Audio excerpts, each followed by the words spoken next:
Welcome to Binge Theory, the coolest corner on the internet. This is the holy trinity of podcasts. We have today Logan. Hello. And we have Brianna. Hi.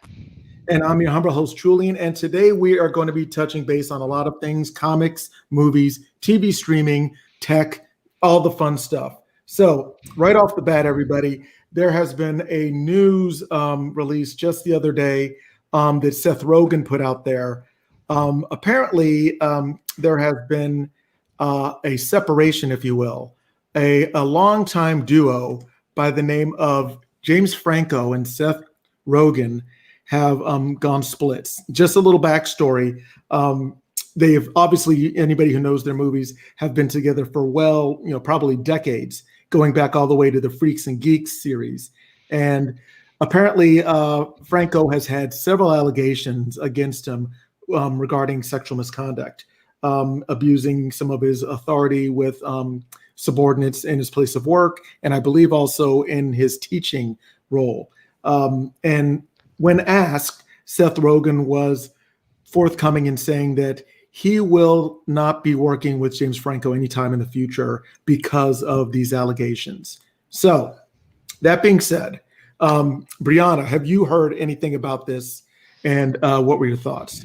I mean, just the basic news. I've seen it all over Twitter, news sources, everything. It's just one of those things. Yeah, I think it's good for people that do have any position of power like that, like Seth has. I mean, he has some control over who he works with. So at least until either stuff dies down and James can hopefully work on some of this stuff, and maybe there's something they could do to even make everyone feel safer around him, whatever the situation is. Like, I don't know, firsthand any of this stuff. Obviously, it's just people saying this stuff had happened. But yeah, I mean, he does have some control over that, so not really upset about it.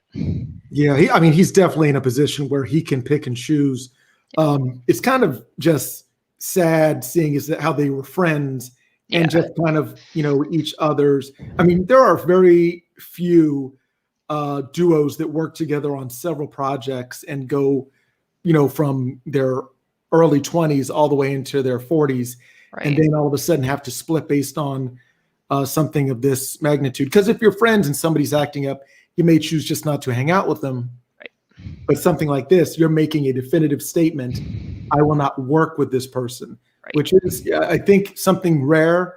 Logan, what are your thoughts on this? Given the rarity of something like this, and just overall your thoughts?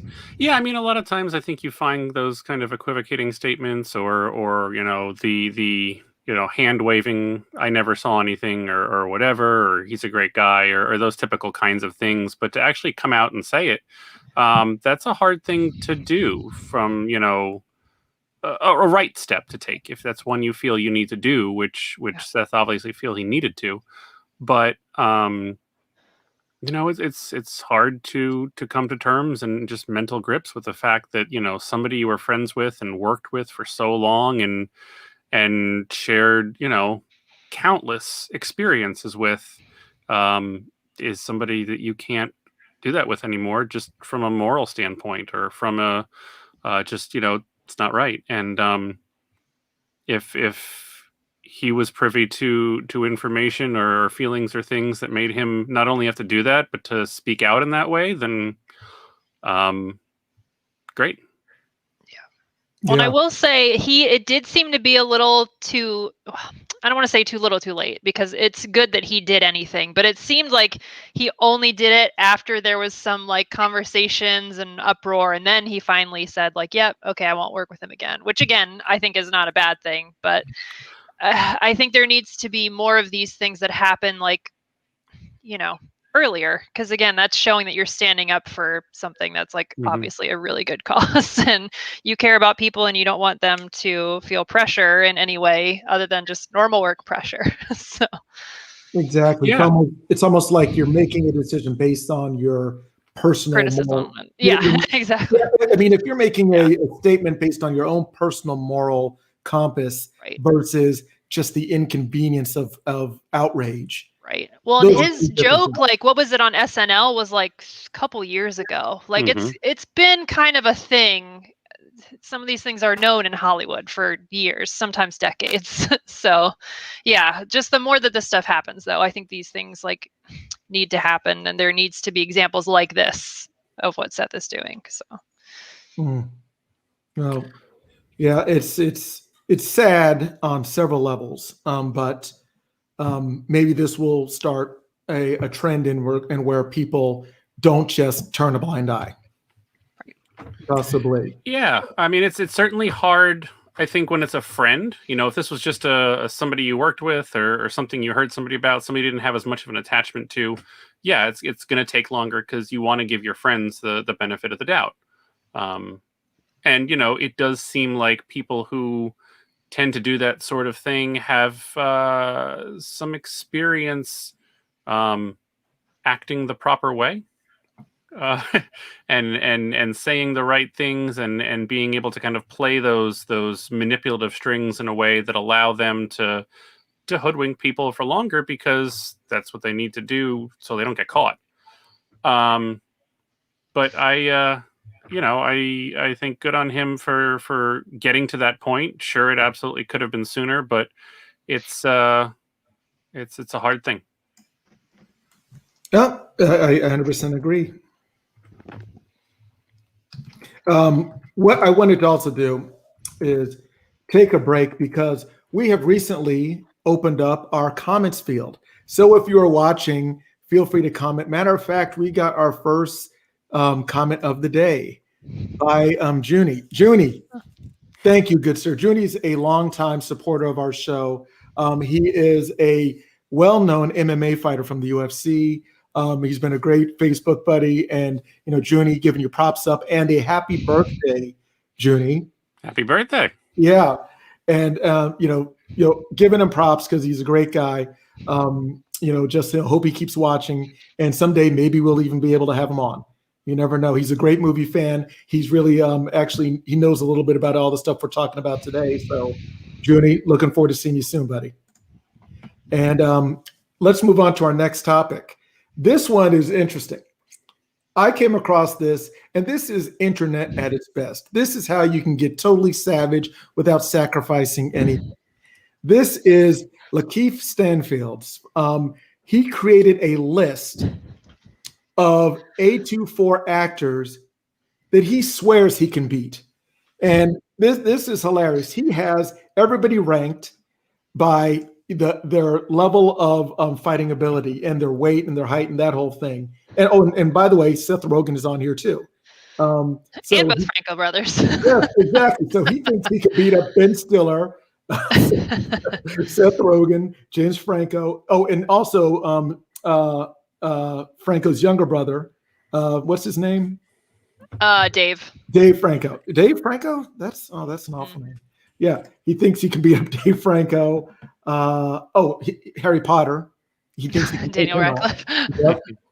Timothy Chalamet. He even says here in the quotes that Chalamet might have the height advantage on him, but he can still snap him like a twig.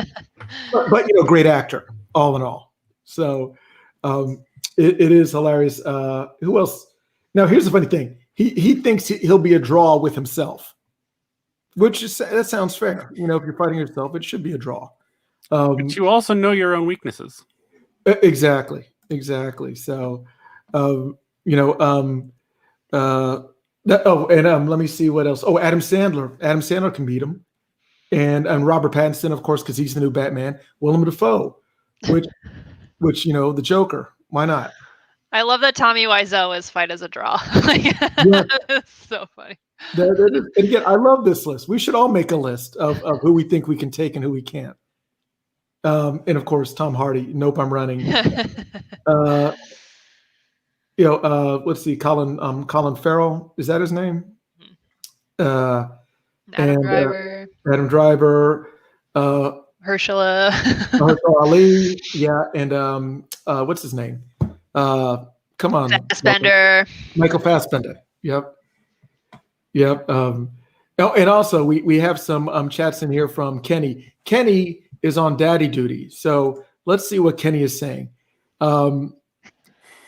Yeah, we're looking at the nope running category.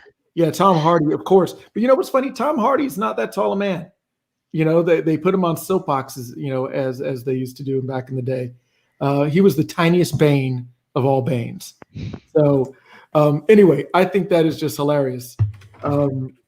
Is that he basically is calling out all these celebrities. And why not? You know, what else are you going to do during a pandemic? So anyway, let's stick with that whole Fight Club mentality. Logan, if you were kidnapped by some big-headed aliens and put on a planet and forced to fight somebody, who would you choose? Who would I choose to fight? Yes, you have to select somebody, living or dead, famous or no. It's an interesting question. Mm.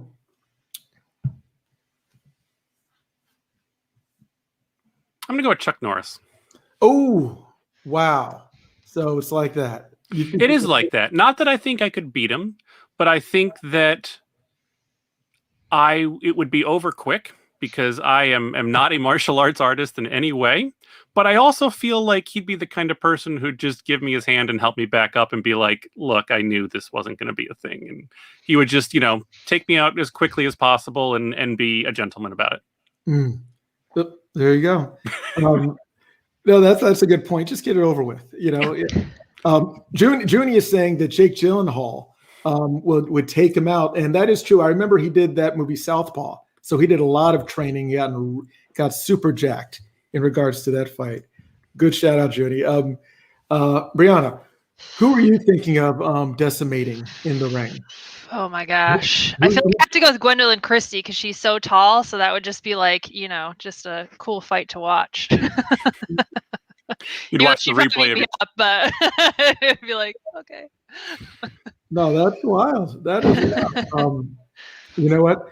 I'm going to say, just to make things interesting, and because I'm a big fan of the turn where two people stand really close to each other and you don't know who to stop from fighting, I'm going to say Damon Wayans.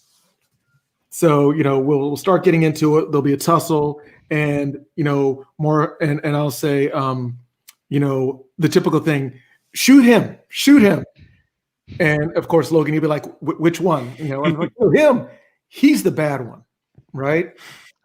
Thank you. And Junie's given us some insight that, you know, Chuck Norris is a black belt in jiu-jitsu. Under what's that? Marcados? I'm assuming that's the teacher, and I'm slaughtering the name. Don't beat me up. You know, I'm just a novice. Anyway, that is, I love that. I love celebrities saying they can beat other celebrities because I haven't seen that since MTV's Celebrity Deathmatch. Ooh, that was about that. That was an awesome yes. That was an awesome show. Well, speaking of violence, you know, on the screen.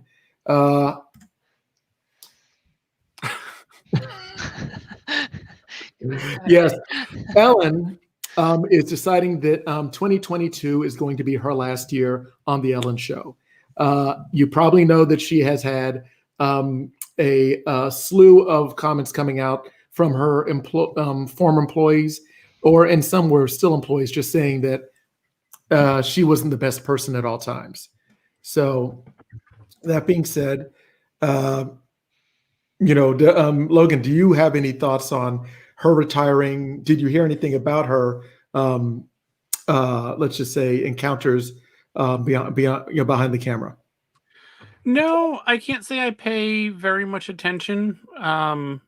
Nothing she's ever done, whether her stand-up or other, you know, the talk show or anything else, has just ever been my flavor.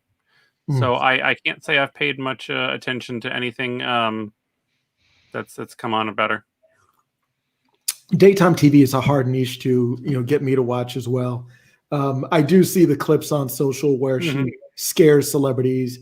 I laugh and then I go about my day. That's pretty much it. I did like, you know, just slightly parallel to that, I remember when President Obama gave her the award. What was it? It was one of those, you know, I don't want to say it's a humanitarian award, but it was one of those Medal of Honor or Medal of Freedom, one of those. I'm really bad at the awards, but he put it around her neck, and she was in tears, and it just was a very sweet moment. And I remember that. I just like seeing genuine emotion like that. So it's funny that being juxtaposed to her, spitting at somebody for bringing her a cold coffee. That's all I'm saying. And Brianna, you're in the business. Have you ever, encountered somebody in that circle? No, yeah, I didn't hear about any of this stuff firsthand, but it was interesting in this article. I mean, a lot of her language still doesn't make it seem like she's really owning how she acted, because I think there's enough people and enough kind of evidence that I think it might actually be better for her to just be honest and say, like, yes, I messed up and, I did act this way. But even in this article, she said it was all that fallout was very hurtful. And I'm sure it was, like, that was a huge deal. But she said she's not quitting because of that. But still, like, how do you come back from that after having such a huge scandal? Like, I don't know what viewership has turned into after this, but I can't imagine it's anywhere near what it used to be. And like, yeah, I even find myself not really wanting to watch clips and stuff of her show. Like, some of the stuff is so funny, and she would like prank celebrities, and like she's always had that really good rapport. Like, I enjoy watching her, and like she's talented at what she does. But again, like, yeah, people probably don't even want to work on her show anymore, and if you think they're uncomfortable being around you, like, yeah, it's interesting. Who knows what she'll do next. But her branding was just wholesome and loving. Well, her tagline was "Be kind," and like she wasn't being kind behind the scenes. So again, like, yeah, I mean, a lot of celebrity is just like what you are projecting out, and it's almost a persona in a way. But again, there's no reason to be as nasty as it sounds like she actually was, and there's just no excuse for it. So, and Junie, correct me, it was the Medal of Freedom. So, yes, freedom, not niceness. That's the medal she got. Kenny's back. Kenny. Hey. Thanks, hey, buddy. We were just talking about Ellen and the fact that apparently she is, just savage, as the kids say. Yeah. Behind the scenes. Yeah. I think it's just, like Brianna said, her tagline was "Be kind," but I think they really meant "Be kind, rewind." The old Blockbuster theme. So maybe it wasn't her tagline all along. Maybe it should have been "Just keep swimming." Yeah. No, but what I think is, I won't say interesting. I think there's a theme that we see in Hollywood in general with a lot of the high profile A-list, actors and actresses that have very similar characteristics, that just, they end up not being really nice people. I mean, I think it is what it is. I'm not saying it's justified. I think that's just a trend that you see throughout Hollywood, is that a lot of these, the powerful celebrities, have these same characteristics and traits. Absolute power. And it's starting to get to the point where anytime these things are coming out, it's just like, well, another one. I at some point, because it's just a trend. It is. I think in general, people are just horrible human beings. But when you're famous, more people know about it. I think that's pretty much what it makes me wonder, though, is it like one of those things where people, when they become that high profile, that the daily stresses of their day-to-day life just get to a point where they just lose their ability to be nice to people, I know where I see Logan thinking he's like, but like, I'm not, like I said, I don't want to sound like I'm justifying. It's more like trying to understand, like, how do people get to that point where they just can no longer be kind and nice to people? What pushes people to that point? I mean, I know it sounds weird. I'm always interested in the why. Like, Well, the psychology of it all. Yeah. yeah, like what is it that caused them to get to that point? Like, or were they just always bad and it was just well hidden? I think, like in every documented case, it's when Palpatine whispers in their ear, and their betrothed dies out of sadness, they turn bad. Everybody knows that. That's science fiction. Yeah, I mean, I think, and again, this is just personal opinion, but that there's got to be something there, and I think that whether it's money, whether it's fame, whether it's just modeling and then seeing that something that you thought you couldn't do or thought you weren't allowed to do, that, well, I see other people doing it and people still like them, or it's still okay, or this person's cool and they're doing it, that kind of, just peer pressure in some ways type thing. I think it just augments what's already there. And I mean, I think there is some not bad, but inherent vanity in any kind of, anything that kind of puts yourself out in front of people. And vanity is not a bad thing. There are lots of very, very good, reasons and examples and ways that it can be used for good. But I think when there's usually something there where it just doesn't create it, it just accentuates, the worst of it. And that's why there are some people who you're never going to see a thing in the news about them. And they're great people, and maybe they don't, get as high or as visible as some others, but maybe that's not a bad thing either. For some reason, Michelle Obama's expression comes to mind. It was in reference to the presidency, but I think it's applicable to anything with, adulation or celebrity. It's not that it makes you who you are; it reveals who you are. Yeah. So it kind of maybe heightens what was always there. If you were a person that had empathy and wanted to support others, it kind of empowers you to do that. If you are a person that was self-driven and ultra competitive or spiteful, it gives you the tools to be more of that. It makes whatever's there the easiest choice. It's basically the super soldier serum. Yep. It all comes back to Marvel. That's right. Well, Disney. Yeah. Well, it doesn't come back to the mouse. It starts with Disney, and it just stays there. If we're gonna go with the Palpatine theory and the super soldier theory, then it's kind of got to be Disney. Everything. No, good thoughts on that, Kenny. I can appreciate that. Let us move on, because speaking of people that may or may not be in touch with their emotional core, Elon Musk was on Saturday Night Live, and there was a little bit of, let's just say, not uproar, but let's just say mixed emotions from the cast of SNL, because Elon has said and done some things in his professional and public life that people kind of find a little unsettling. I will say this, that I saw the SNL episode. Has anybody else seen it? No, I didn't. No. Well, I want to prepare you for this, because this is one enjoyable thing that you can take away from his SNL appearance. Wario.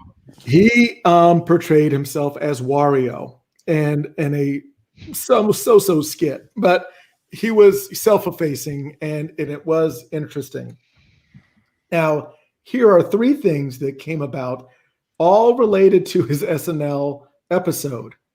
One is that he announced that he was the first host of SNL that had Asperger's. He stated that was, he also joked saying he probably wasn't the first, but he was the first one to admit it. And secondly, he also made let's just say, a very thinly veiled push for Dogecoin. several times in the episode. Dogecoin, Dogecoin, Dogecoin. And what was the end result? Dogecoin plummeted. It crashed. So he is probably the worst spokesman for Dogecoin ever. And did you all hear about that? The Dogecoin smash, failure. But everyone knew it was going to happen because that's what happened with what's the other one? The other big one. It's Bitcoin? Like anytime he talks about it, it just goes up or down. Yeah. Yeah, but Bitcoin's up there. Yeah. Yeah. No, I did buy a couple of baby shares of Dogecoin. Now, this is not an endorsement by any chance. Don't go out running to get the Dogecoin because of my financial expertise. It's just, something that I experimented with. I was like, yeah, let me get a few and see if I can, retire early.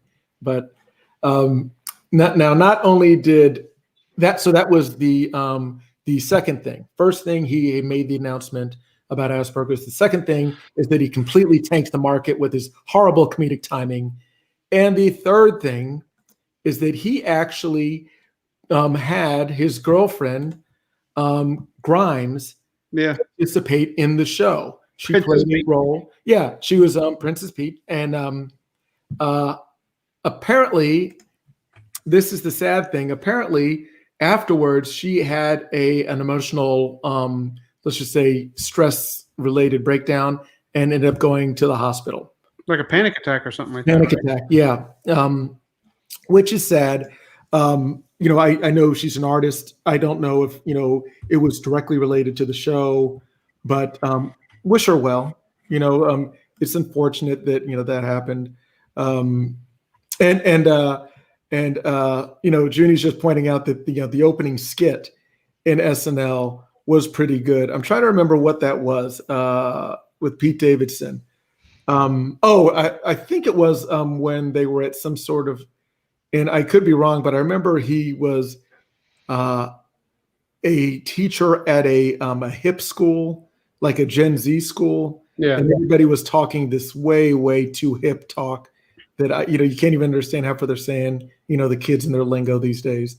And he was also saying some hip, I could be wrong. Junie, if you're out there, correct me if I'm talking about the wrong skit.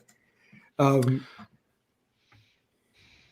thought you were about to say some Logan. Oh, no, I was going to say one thing kind of related to the first part of that. And that, so in one of my previous lives, I used to do vocational rehabilitation.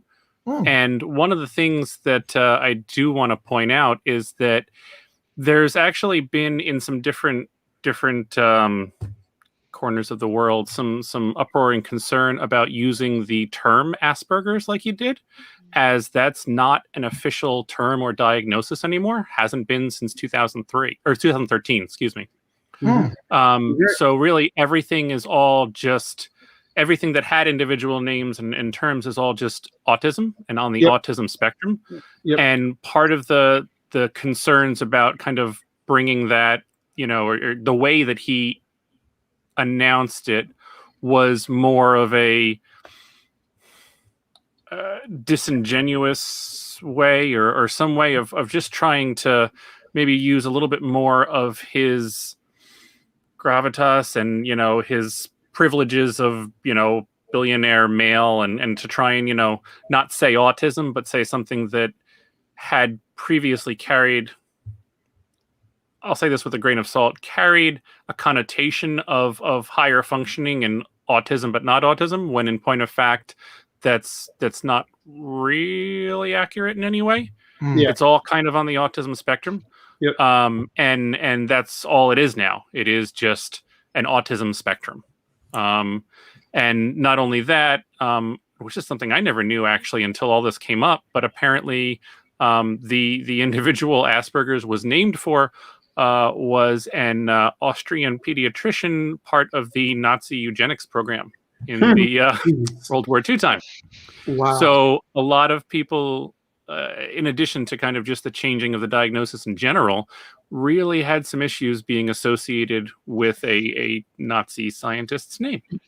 Yeah, that's So a lot of those things have been kind of come up, and for the friends that are still in that kind of, world that I have, that was more of the conversation that kind of dominated those channels than, everything else about, whether he could act or not and cryptocurrency.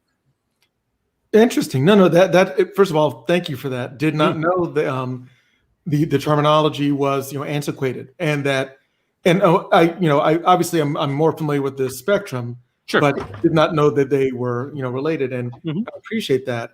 And Junie is reminding me that it was the space station. Now I don't know if that was the intro scene. I remember the space station because it was basically Elon running his what is SpaceX? Is that what it's called? Yeah. And there was apparently some people that were trapped on Mars, and he said, we got to get this guy to, pressurize the CO2 valves. And then they say, it's probably going to be a death mission, but who's up for it? And then the mission control guy says, one guy's volunteering. Who is it? Who's this brave soldier? And then the guy turns around, and it's Pete Davidson's character, Chad. The one that speaks in monosyllabic terms like, yeah, huh, cool. Yeah. It was a funny skit. So if you do check it out, that was funny. And it was pre-recorded. It wasn't live. So Elon's acting was a little better. But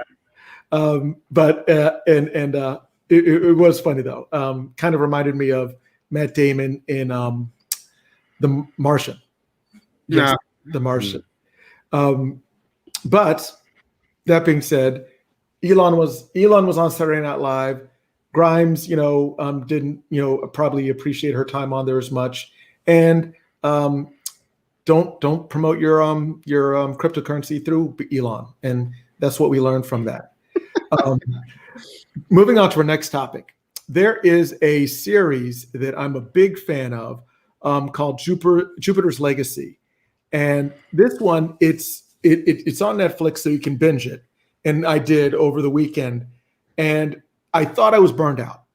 The whole superhero trope, I was done with. I was like, how much more can they mine out of this pit? And apparently a lot, because it was so derivative of Justice League, but it went to a whole different level in regards to character development. Now, has anybody on the crew seen Jupiter's Legacy? Not yet. Not yet. I definitely hope you do, because I'd love to talk to you guys about it. It's only rated 36%. No. Now, is that but not by the audience. I got to say that's critics, so Yeah. they're always negative. What was that? Was that Logan? What's the audience is 74. Yeah, it's pretty decent. So there's a gap there. Yeah, and again, it could be that maybe what I'm seeing in it is that it is not your typical superhero film, which I get that in and of itself is cliche. Here's the overview without giving away too many spoilers. Obviously you can just look at the outfits they had, and it's Justice League. You have your Superman, and you have a guy that's basically Batman, and several different characters that are really a ripoff from them. But here's where it's funny. I would say this film is a combination of The Boys and Lost. Only in the sense, and if you watch it, you'll know exactly what I'm talking about, because it does an origin via flashback, so there is a little bit of time jumping, but it's done really well and in a way that it keeps you engaged. That's all I'll say. Okay. But I've really appreciated it. I hope other people can get out there and see it as well. Yeah, anything Stephen Eston Knight does is on my list. There you go. It looks interesting, and I'm working my way through the first season of Invincible on Amazon, and I saw the preview for Jupiter's Legacy today, and it was like it just made me want to watch it more. So. And I have been watching Invincible. I got up, I think I'm at episode 4 or 5. Okay. It's good. It is good. I appreciate it. I'm still curious to find out what happened, that caused what happened without giving any, spoilers. Yep. Oh no, it's a good show. We definitely got to do a season, review on that after the fact. Yeah. And again, another superhero trope. That one's a lot more like Justice League. I mean, you had a woman literally in green that was, like a phaser that could phase through stuff. Mhm. But you also had the stretch guy. Was he like also the Martian Manhunter, derivative? And you had a Batman. You had a Flash. You had Wonder Woman. Yeah. See, it's so cliche, but it's darker. There's a lot more gore and stuff in it. So yeah, look, I'm surprised you liked that. I kind of am too, still looking on it, but I mean, it just the main character he fits. He fits my definition of the one person that I need in a show like that. And if there's one person, and there was actually multiple, but if there's that one person who's, even if he's thwarted or beaten to a pulp or not successful or whatever, but if there's somebody who's striving to be good, who's somebody that just, isn't just trying to outbad everybody else, I can pretty much get behind it. And that's what was always lacking in Game of Thrones. And we spoke about this. I like that, you're into the moral compass, Western storytelling, and that it has such a payoff, and no, I can appreciate that. And who's playing the Invincible again? It's Steve Nguyen, or not Nguyen? Oh, geez, no, from Walking Dead. Yes, from Walking Dead. It's Glenn. Who plays Glenn? Stephen Nguyen. Nguyen. Sorry. Yes, and he does the voice, and good show. Good show. I am a fan. I'm a fan. Hopefully, it will, get a sequel. Because I mean, is there any word about it? 2 and 3 already slotted? Already slotted seasons 2 and 3. Greenlit. Yeah. Very cool. Well, yes. I'll tell you, we might have to start doing some, reaction shows. I mean, we're going live. We might as well start, watching it live. Might as well. Hey, as Bill O'Reilly used to say, bleep it. We'll do it live. Hey, I'd watch the finale again if you guys want to sync up and watch the finale. Yeah. No, is the season done? Season's done. 8 episodes. Yeah. Okay. Yeah, maybe we'll have to talk about that. By the way, everybody, we are on. I was about to say Parlor. No, we are not. No. What is it, Brianna? What are we on? The hip thing, the new Discord. Yes, Discord. Yes, The hip thing. yes. We are on the other one, not the bad one. This is what happens when it's live. Oh, yes. Yes, we are on Discord, and we are chatting about everything. We all have all our hashtag categories and saying, so be sure and join us on Discord. That's where all the kids are. So yeah, we'll drop a link so you can connect right into our server there. Absolutely. All the topics we're talking about will be in the descriptions. A little later, we'll drop them in there. Okay, so Jupiter's Legacy, definitely recommend it. Hope we can all chat about it sometime. Now, I don't know the answer to this, but I have just finished watching Venom, the Let There Be Carnage. Let There Be Carnage. Thank you. Yes, Venom, the sequel trailer just dropped a couple of days ago, and didn't know if you guys had seen it. Yes. Brianna, did you see? Well, Brianna, what did you think? Because you look very excited about what you saw. Well, mainly because I love Tom Hardy. He's my favorite actor that's currently working. So, I saw the first Venom. It must have been back when it came out. I haven't seen it since then, I don't think. But I mean, it was okay. I thought it was. I like the humor in it, but it was an okay movie, I thought. But yeah, this one looks really funny.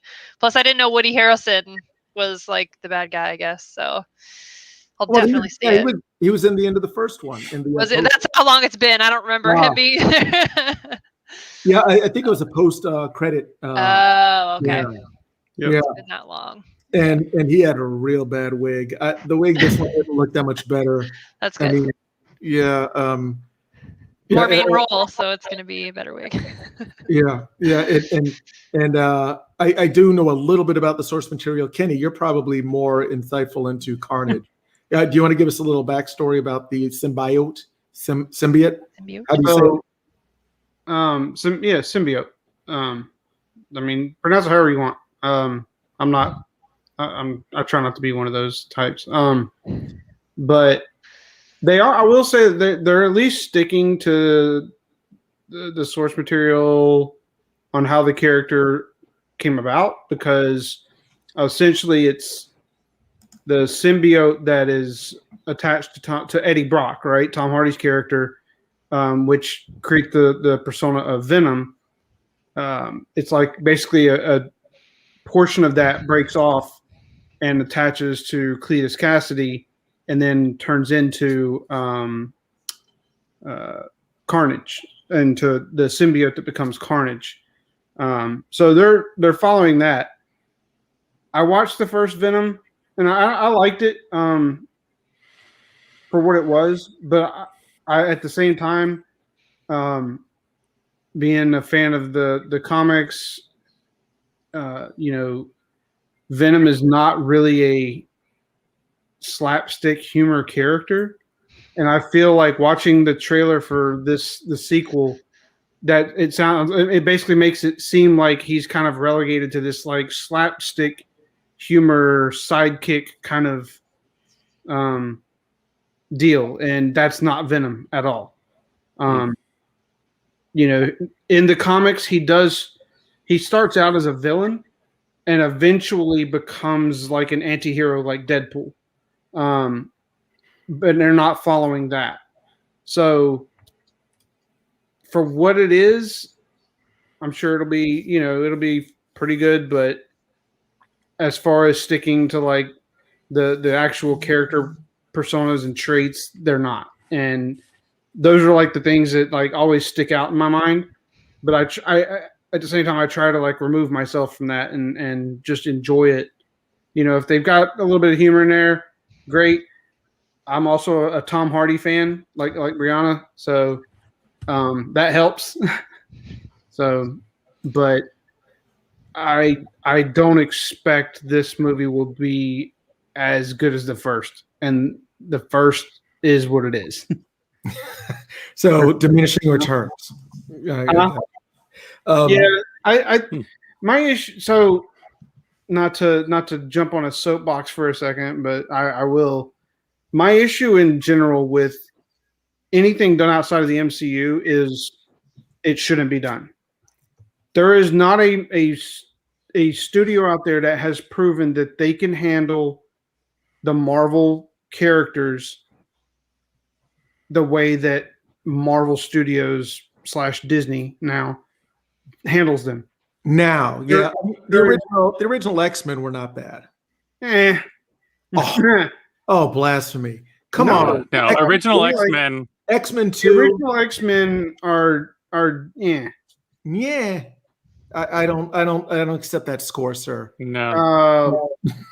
I mean, I'm a huge fan of X-Men comics, the X-Men animated series, and the X-Men movies. I thought they were decent, but they don't even hold a candle to the X-Men animated series that came out in the 90s. In my opinion, I follow. Yeah, but it's a high bar. It is, but I feel like those they just don't handle Sony. Like I understand they're going for the cash grab, and that's the reason they won't release the rights back to Marvel for the Spider-Man, basically characters. But I really wish they would, because they just do not understand how to not only portray the characters in the best way they can, but also they don't know how to build a universe properly. They do not know how to build like an MCU, and they need to, I wish they would stop. I mean, maybe Marvel's going to plan on buying Sony next, like they're like, or Disney. They're like, hey, we can't get you to give us the rights back. We'll just buy them from you. we'll just buy your studio. That's what they did to Fox, right? I don't. And now they have X-Men rights, and they have Fantastic Four, and now they're developing a Fantastic Four movie.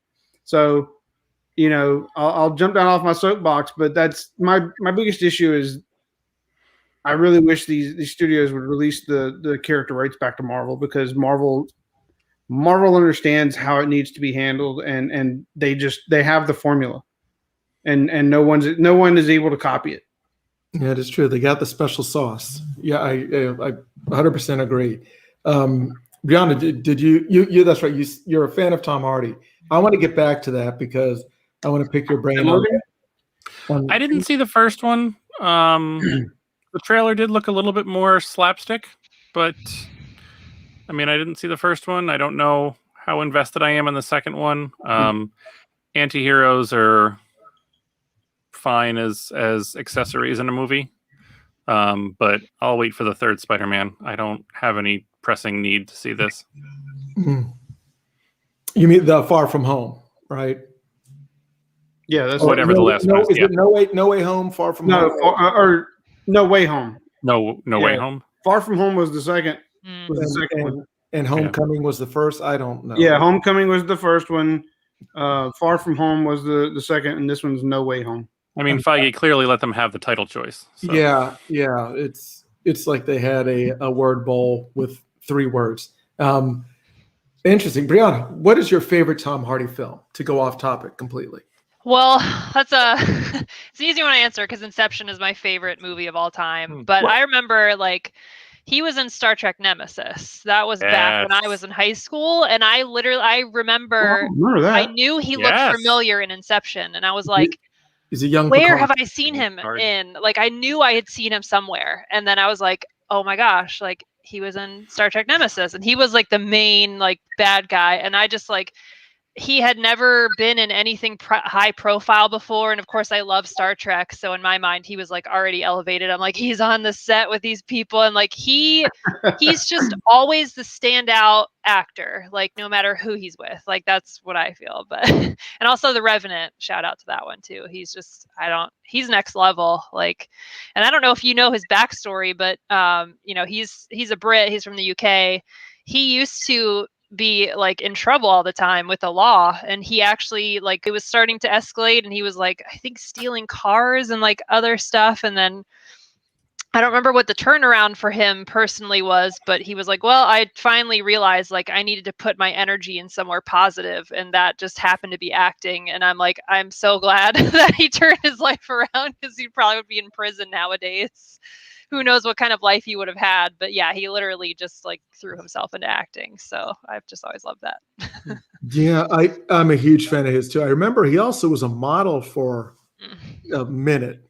Yeah. And Kenny, the reason why you probably don't recognize him is because he in Star Trek he had a shaved head. He looks so different. He was bald. Black Hawk Down. Yes, he was in that too. Oh, that's true. That is true. That's where I first saw him. Okay. And it was much thinner. Yes. His breakthrough role, in my personal opinion, was when he played Bronson. Bronson is an actual story of a real life British convict who was just infamous as being the worst convict in all of the UK. And he was a bare knuckle brawler, and literally old school fisticuffs. And he had a handlebar, not a handlebar, but a wax mustache, shaved head. And he looked like something right out of the 1920s. And Tom Hardy portrayed him, put on 60 pounds of muscle. Oh, wow. And portrayed this guy. And to me, it was one of the best films ever. There are 2 films that are very similar. The other one, oddly enough, is called Chopper, starring Eric Bana. And that is an Australian criminal. And it's almost the exact same story. He was Australia's most notorious convict, played by Eric Bana, and Eric Bana put on 40 pounds of muscle. So maybe we should do a double feature sometime. And I was going to say, I see a shared world that could be happening here. Yeah, no. Both great movies. Maybe we should do a double feature review. We'll call it the Bang Bang. It's a shame Mortal Kombat as a title is taken. Yes.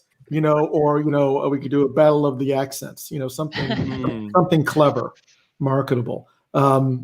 Anyway, Venom 2, Tom Hardy, and a comic relief Venom. Yeah, that's what it seems like. Moving on. Going back to the A24 and all the people that LaKeith thinks he can beat up. There is a trailer that came out, a second trailer for the new series called The Green Knight. And this one is coming out, I think, the end of this month. And it really looks interesting. The story, the palette is phenomenal. And I'm a big fan of everything that A24 has put out. There's a lot of beautiful imagery, a talking fox, an actual green wooden knight. It reminds me a little bit of Pan's Labyrinth, if anybody's ever seen that. Definitely kind of like a fairy tale, a grounded fairy tale type of a vibe to it. Did anybody get a chance to see the trailer for The Green Knight? Yeah, it looks good. Yeah. And what's his name is starring in it? I'm forgetting. Dev Patel. Yes. It also seems like it has like some the what do you call the Arthurian? Yeah, definitely. Yeah, it's based on Sir Gawain and the Green Knight. I was like reading about it because definitely seems like it has like that the King Arthur kind of story involved a little bit. So I love it's like a quest kind of a well not a quest because from what the trailer it looked like is he did something to the Green Knight in a court, a court of royals or whatever, and then the Green Knight said you have 1 year, and I guess that was 1 year to live a virtuous life, and then he comes to collect. I mean, that's what happens in the story. Oh, look at that! I don't even need to see the movie now. I had to reread it.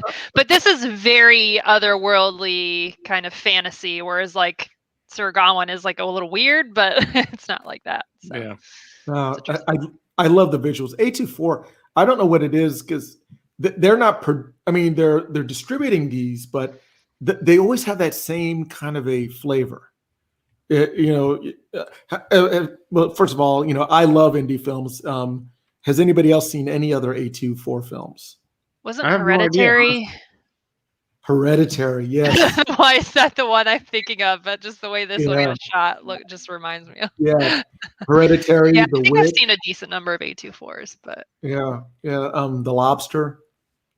One. Yeah, always quirky. I think also Her. I think was Her. Oh, was Her A24? It might have been. Yeah. Ex Machina. Yes. Oh, oh my gosh, that's one of my top 10 favorite movies. Yeah. No, that was a great one. And again, just really slow paced, subdued. I'm surprised Drive wasn't A24. Very little dialogue. Yeah. But anyway, so Green Knight's coming out. Definitely want to do a review on that. It's looking good. Now let's move on because we got so many left in the slate here. A little while ago, we spoke about Justice League and the re-release of the infamous Snyder Cut. Well, apparently it doesn't end with that because now we have Zack Snyder's Army of the Dead. And this looks like it's in his wheelhouse. I will say that because, he can do action scenes. He can do visual storytelling.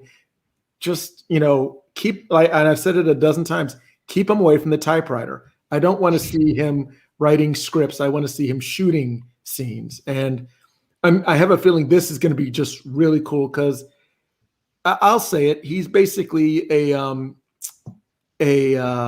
slightly more thoughtful Michael Bay in my mind, in my perspective. And I don't mean that as a slight, that it's a specific skill set. I just think he kind of homes in on the slow motion, visceral violence and, the pause shot, as I call it. Kenny, what are your thoughts on this? Are you excited to see the Army of the Dead? Yeah. I mean, I don't know.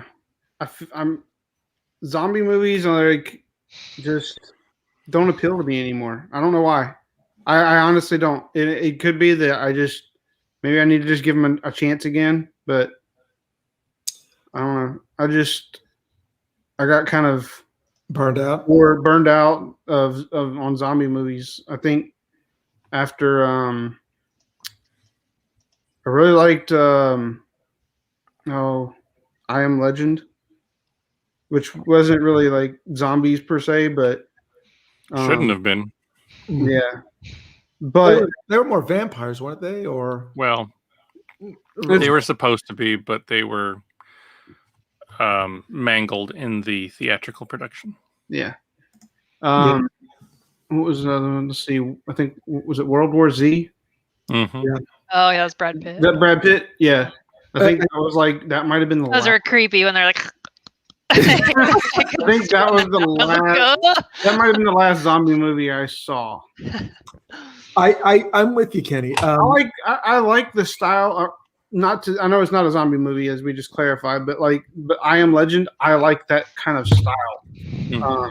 Like if we're going zombies, I like the feel of one small group against the world, essentially. And let's not worry about the undead or any of that. Let's just say teeming masses trying to kill you, because that's all they are. I mean, some of them and to your point, I Am Legend, I would have loved if they didn't use CG bodies, if they would have just done the budget and gone for actual actors and practical effects. And the same with World War Z.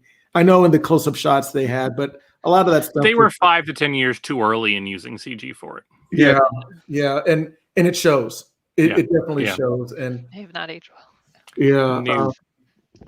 And again, the whole premise of I Am Legend was just strong. The isolation, the heartbreak of losing. The book was phenomenal.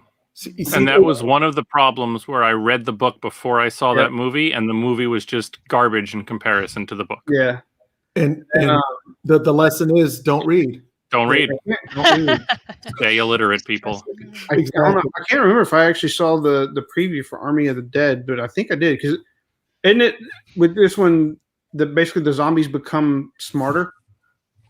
Like there is some sort of an evolution hinted at in the trailer. Yes. Yeah, it's like they evolve into more than just like brain dead, zombies. They have like a culture kind of like I Am Legend was starting to get to, because remember they were becoming. I still don't know how that the lead protagonist set up a snare trap to catch Will Smith. That was a little much, but we had a comment from Facebook saying we should see Omega Man. That's where I Am Legend was remade from. Really? Interesting. That's interesting. That is interesting. I don't think I've heard of Omega Man. I'll have to check that out. And also, Junie's saying Prayer Before Dawn. Yeah, that's another good shout out. We'll have to check these out. That being said, round robin, what is your favorite? And I'm going to be loose with the term zombie. Just masses of people trying to kill you. Brianna, what is yours? Oh gosh, don't start with me. We'll go with Kenny, because Kenny had. I'll tell you, Shaun of the Dead. Oh, that's true. I should. Yeah. Great. Edgar Wright at his best. Shaun of the Dead. Or I like Dawn of the Dead too. The actual scary version of that. Which one? The remake that was in the 2000s. With that, that's with what's his Simon name? Pegg? No, not Shaun of the Dead. Dawn of the Dead. Oh, Dawn of the Dead. Yeah, with the blonde girl was the main person. I forget her name. But did it also have Ving Rhames in it? I don't remember. Did it take place in a shopping mall? Yes. That was Ving Rhames. Yeah. Yeah, that was. Yeah. Logan, what is your favorite? It's been a while since I've seen them, but either 28 days or 28 weeks later. I remember loving both of those. Darn it. You took mine. Rihanna, what would you say yours is? Probably Dawn of the Dead. Oh, I'm sorry. You just said that. I'm sorry. All right. Logan took mine. You know what I'll go with, just to expand our viewing here. there was one that Timothy Oliphant was in, and it was kind of like a low budget one. It started Crazies, the Crazies. And it was one of those things where basically everybody in town started becoming hyper violent and just wanting to attack you. So yeah, it was the Crazies. Okay. Yeah. Yeah. So, and oh yeah, and we're getting some feedback. It was Omega Man starring Charlton Heston. Yes. Yes. And that could be a good one for a deep dive too. Yeah. We typically go for those more kind of classic older movies for that. So that might be a good one to do a focus on. You know what? I will put it out there right now in the chat. If you give us a solid choice, we will do a deep dive. I like that. And give you credit for making that suggestion.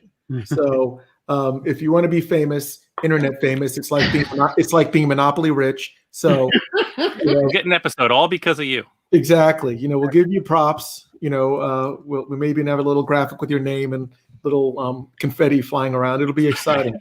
It'll be fun. But anyway, so yes, zombies. They're still a thing apparently, and Zack Snyder's bringing them back. Talking about bringing stuff back, we are now into phase 4 of the Marvel lineup, and look at this graphic. Look at all these movies and series. Yeah, man, it's insane. Hey, I remember when phase like 2 and 3 was look like that. It is amazing. Pretty wild. Yeah, I mean, we got Black Widow, the Eternals, Shang-Chi. And these all have dates too. I was gonna say a lot of these dates have moved though, because a lot of these dates have moved, and a lot are already established too. Yep, that is true. We have Loki, What If, the Hawkeye. I saw the first trailer for Hawkeye. It looked interesting-ish, but that's old. This is old, isn't it? It's old. It is. I was gonna say, like Doctor Strange. We know that's in 2022 now. Okay, well, we'll do this. I'm going to pull up the real time one right here. So, sorry, Dillian. No. Black Widow, July 9th. Yeah, we posted it on May 4th. There we go. Yeah, that just doesn't have the TV shows, but at least has the movies. That's true. Don't worry, I have the up-to-date list right here, nice. right here in front of me. Yay. We're going to pull it up and be super accurate for the fans. And let's see here. All right. So I will give you the actual dates of everything. I'll just go ahead and read them off. We have...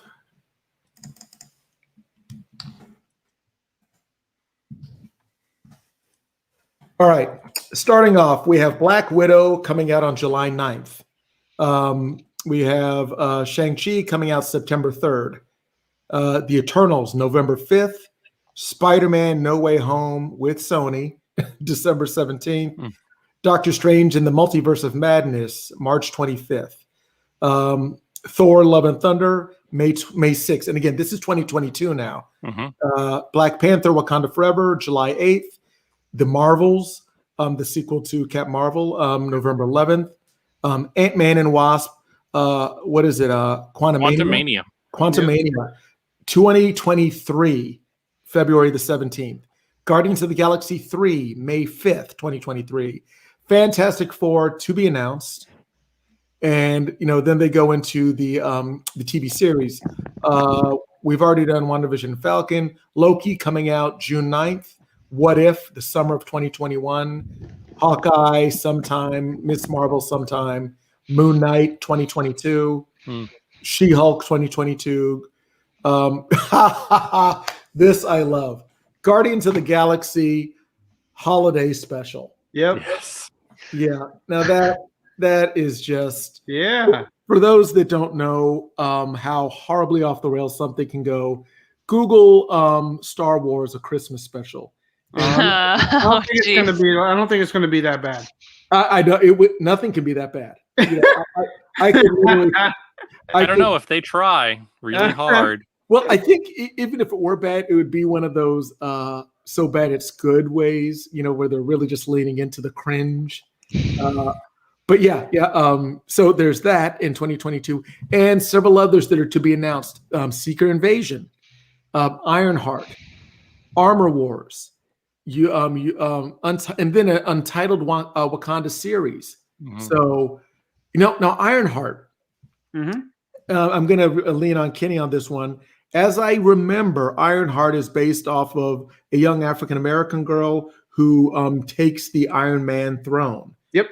Is that? Yes. Look at that. No, that is pretty much it. And it's a fairly new character that Marvel established in more recent years. So I'm excited for that. Interesting. I'm excited for that, but I'm also excited where they could go with Armor Wars too. Especially playing up the void of Tony Stark. Yeah. And technology proliferation and arms races and all that kind of stuff. Tell me about Armor Wars. What's the detail on that? I don't know much, but my understanding is that it's pretty much like it sounds, and that not obviously. I don't think it was in the wake of his death, but I think it was just kind of that technology is going to get out. Mm-hmm. And it's all the different factions or places and people that kind of do with that, and kind of the repercussions of even that. It becomes an inadvertent,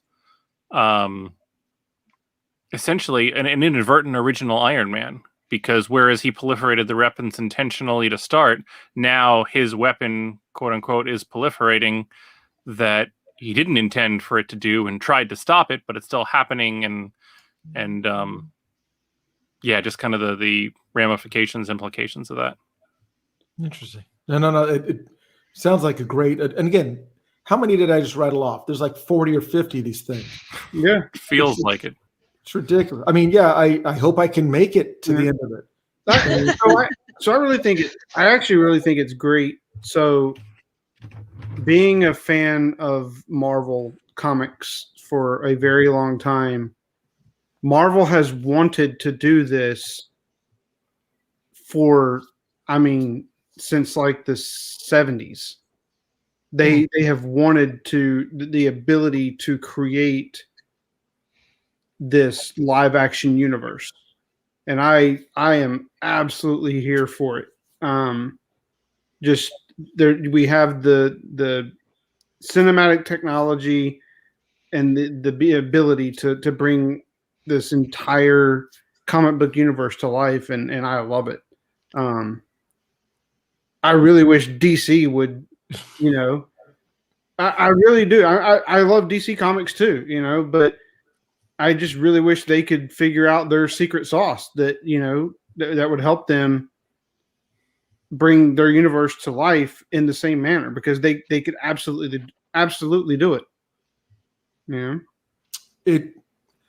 I think you hit it. Well, I'll just say this: if they knew the formula for the secret sauce, it wouldn't be secret. Yeah. Even though it seems pretty easy based on just seeing what Marvel has done. Yeah, but yeah. It seems easy, but I think it's understood that the reason that Marvel has their secret formula, it's just because it's their creative team. Whoever they have, I know Kevin Feige is at the top. That is overseeing all of this, but it's also the creative team that's supporting him and it's guiding all of this. I couldn't agree more in regards to the creative team and just their overall plan, the fact that they have a plan.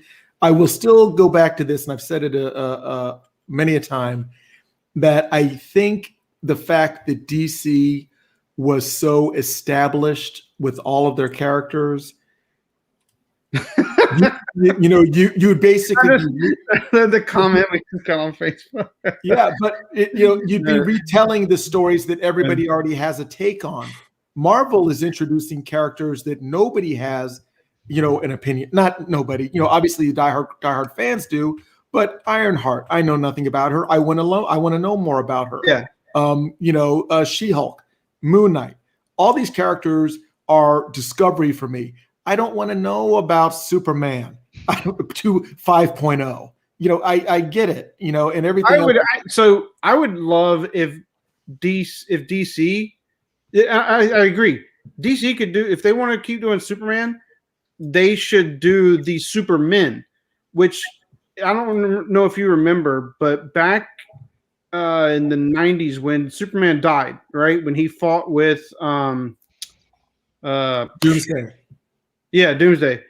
Lost it there for a minute. And when he fought Doomsday and died, there was a follow-up series that basically had different men kind of taking on the Superman persona. They hinted. I remember that. Yeah. I think it's in. Is it Justice League or is it in one of the animated? It's an animated movie. Yeah, animated movie where they reference John Henry, right? Yeah. And I gotta say that interconnected animated DC universe was actually pretty awesome. Yeah. And I was so ecstatic that in the animated universe they had referenced it, because I was like, that is fantastic, because that is a character that you could build on. And I remember that, Mm-hmm. But they could absolutely do it. But but I love what Marvel is doing. I'm such a huge fan. And the bigger thing for me is, because I love the comic books, every time they get a show or a movie announced, as I learn what the source material they're basing it on, it drives me to go and read that source material, right? Just to get familiar with it. And I've read so many comic books that I didn't know I would enjoy just because of the Marvel Cinematic Universe. I love it. It is, I think it's great.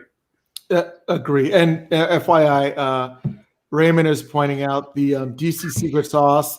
Figure out what Marvel is doing and wait a year to copy it. That's their method. Yeah. Hey, I will say this, Kenny, to your point about the Supermen, sparked another glorious movie adaptation starring Shaquille O'Neal in Steel.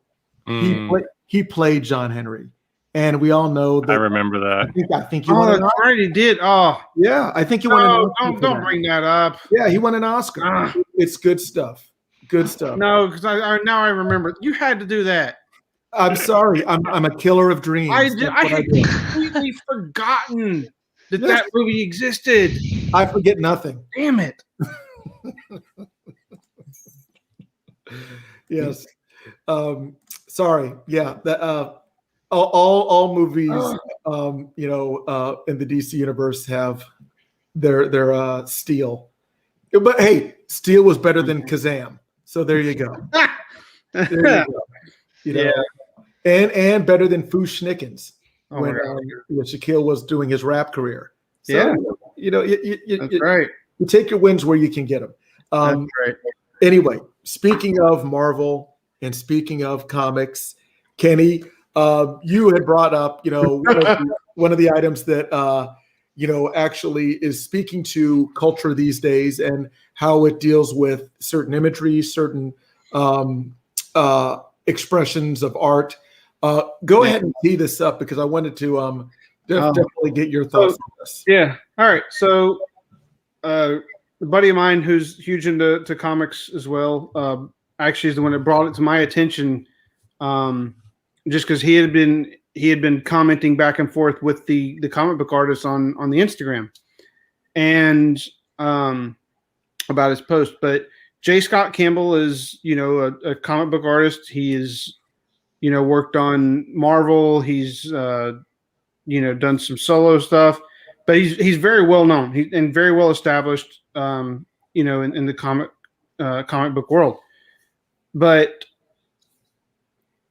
he did a cover for a Spider-Man issue back in like 2009 is when it's from. I think you have an image of that. Yeah. So on the left is J. Scott Campbell's original cover he did in 2009. And about a year ago, some Tumblr user that's, an amateur artist, I'm guessing, basically corrected the drawing by kind of taking, desexualizing the character. And it basically went viral.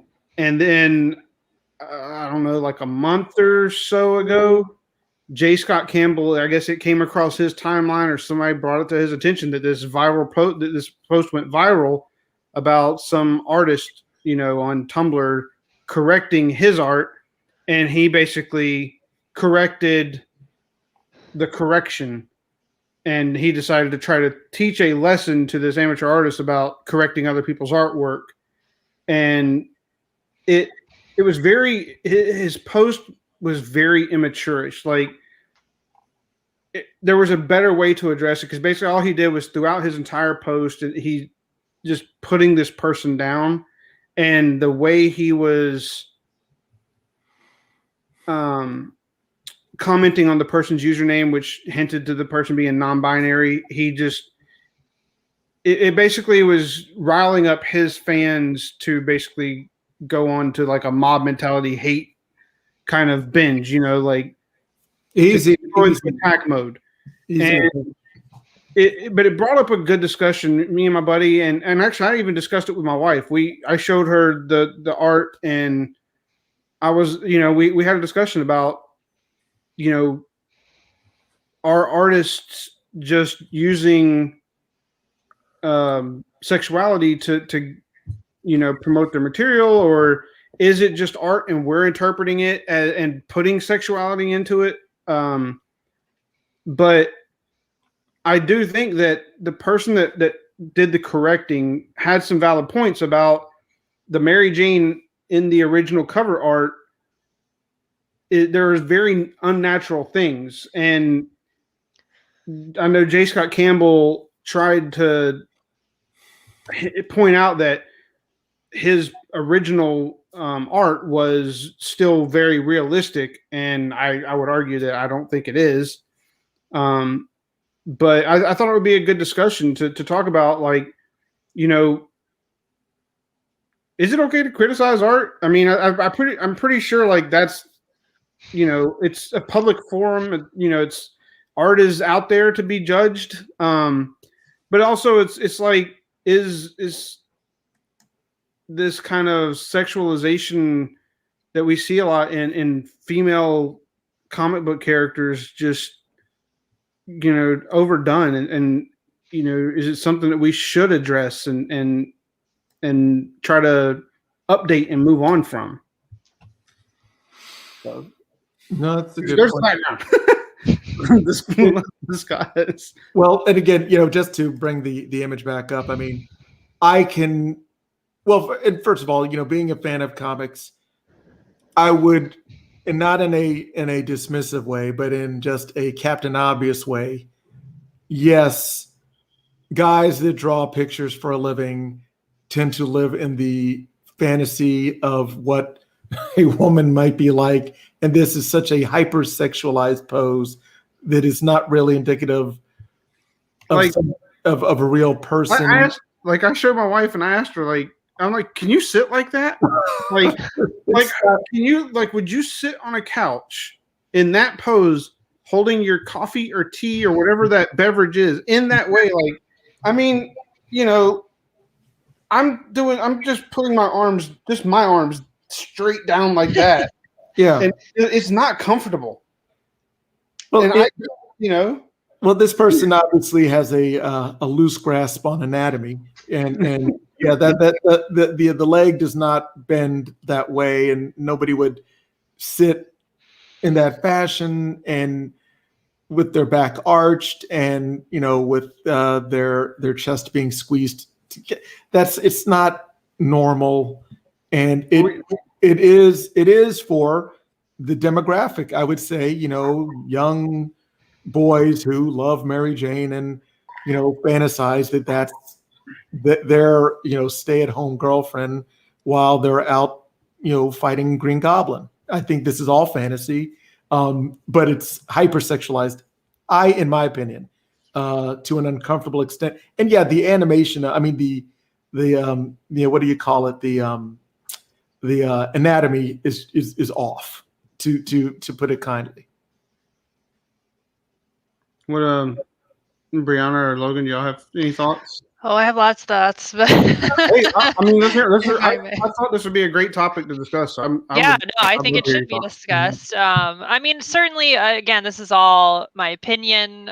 Maybe I do have a unique take just because I am a woman too, but yeah, all my opinion. But I mean, certainly, if you want to make the argument, I mean, there can be a time and place for art. I don't know if there should be like changing someone else's art. I mean, I think that's kind of maybe a little bit of an overreach, but I think certainly talking about it is a good and healthy thing. I think for a lot of reasons. Some of them you kind of mentioned, like just look at her waistline. I mean, that's just the impossible beauty standards. I mean, it's just, you can barely even see it. So yeah, I just think of all the young girls who are going to look at that and say, I want to look like that, or there's something wrong with me because I don't look like that. You know, you're just, yeah, it's hard as a female to like look at that kind of stuff and say like, oh, like you might have self-esteem issues after that. And it's disheartening. But yeah, it reminds me a lot of even video games. Like even growing up, a lot of the female characters are hypersexualized characters who are just there to be the sidekick, the pretty face, someone to be saved. And it's like, until we start moving in a different direction, you know, these conversations need to be had, because yeah, it is a problem. And, you know, even to this day, there's like a terrible perception that video games are mainly for guys. And like, guess what? A lot of the contributing factors, at least part of it, is that. So yeah, I think there needs to be less of that and more of like real life and what real people look like and, you know, stuff like that. But yeah, I guess that's it. No, that's 100%. I mean, yeah, you know, to your gaming, I think it also has to deal with representation at the creative level. Yeah. You are not going to have a diverse, you know, group of artists creating something like this. Right. It's because it's not Just informed. one person, yeah. But it's a perspective, and everybody's entitled to their perspective. Yeah, there's nothing wrong with him drawing that. I mean, I get that there's people that want that kind of thing. So like there's nothing stopping someone from like using their art in that way. But yeah, if it's like across the industry, you know, there needs to be change, I think. And I've definitely seen like, you know, skits and things about how you know, as a matter of fact, there was a meme going around where they had women trying to pose as you know, Spider-Man comic art covers, and it was ridiculous. Like some of the positions that they were in were physically impossible. And I also saw like some memes and you know, comedy skits about the uniform, the outfits that, you know, a lot of the female characters, you know, I'll say Black Widow, they've gone through a lot of effort to try and make her less of a you know, almost like an S&M parody, you know, forgive the expression. Scarlet Witch. Yeah, exactly. It's and have you ever seen Catwoman, of course. I'm sorry, what was that, Kenny? Have you ever seen Red Sonja? What? Oh, the movie with like, so Red Sonja is a Marvel comic character, and there was the movie done in what, the 80s or early 90s. Yeah, Brigitte Nielsen. Yes. Yeah, with Brigitte Nielsen. But I mean, that, like, the way that, like, if you look at her, the way she's dressed in the comics, I mean, she is not wearing much more than an armored bikini. Yeah. And I mean, that is, you know, that's what they wore back then. Yeah, yeah, because that is totally, you know, the protective wear a warrior, you know, dons. But you know, I was going to add that.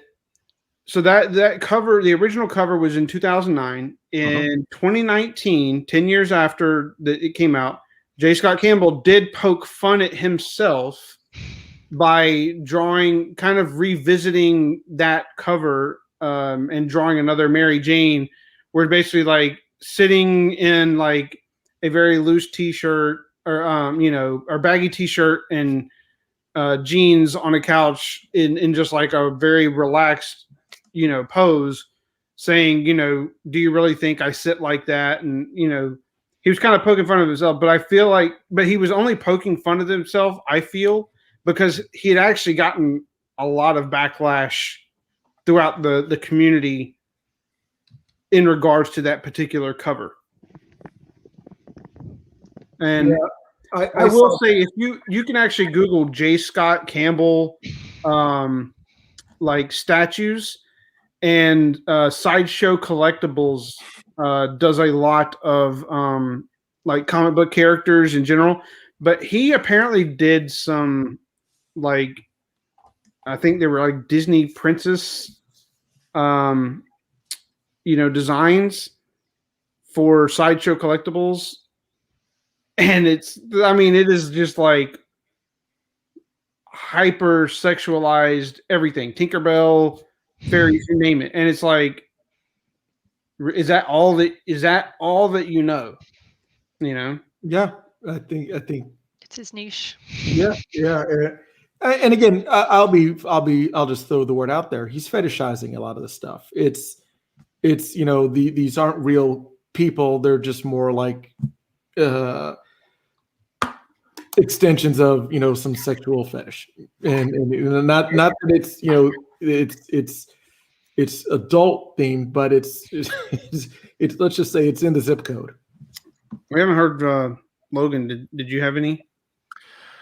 I read the post and I saw kind of the fixing and stuff that he did, and generally, I mean, it would be echoing a lot of what was already said. Realistic body image is huge for men, for women, especially for women, for anybody. And there are definitely some unrealistic characteristics there that are probably unhealthy. I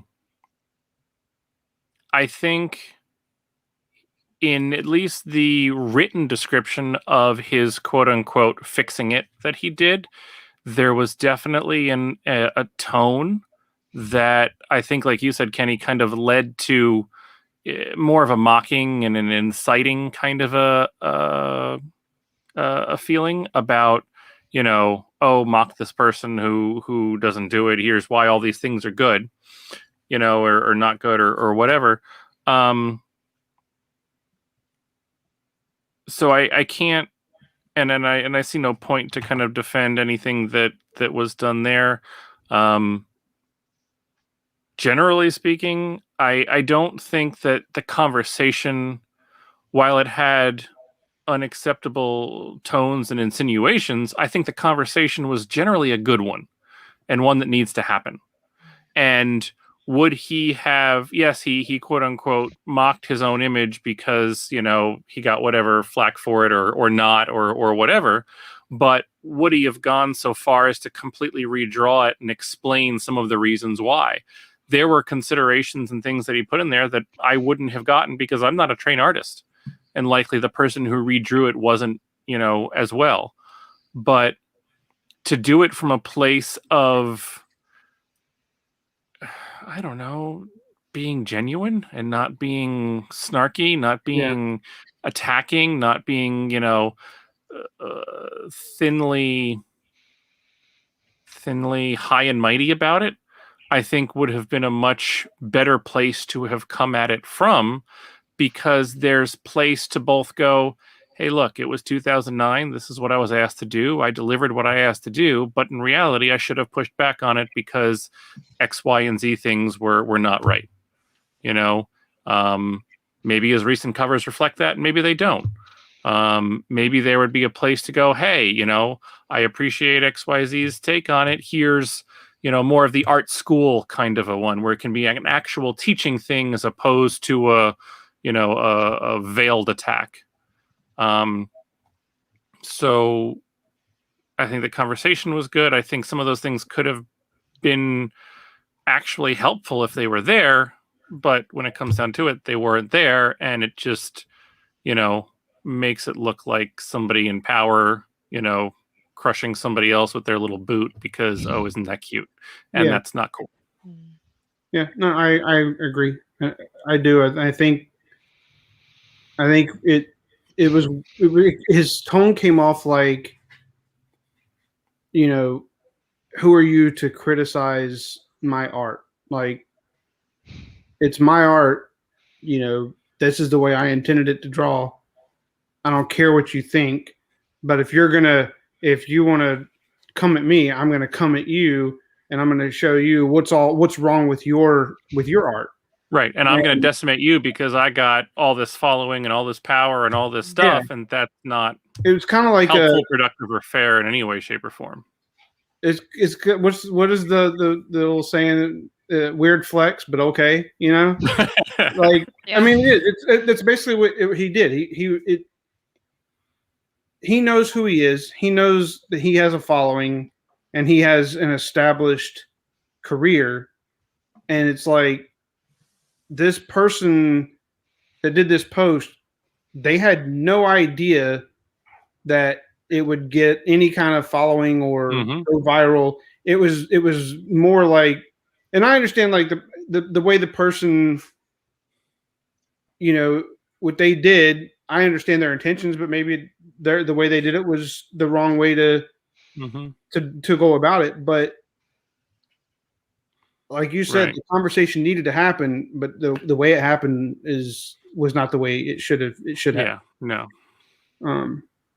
But I definitely think there's a larger issue in general, and maybe it goes all the way across the entertainment industry, right?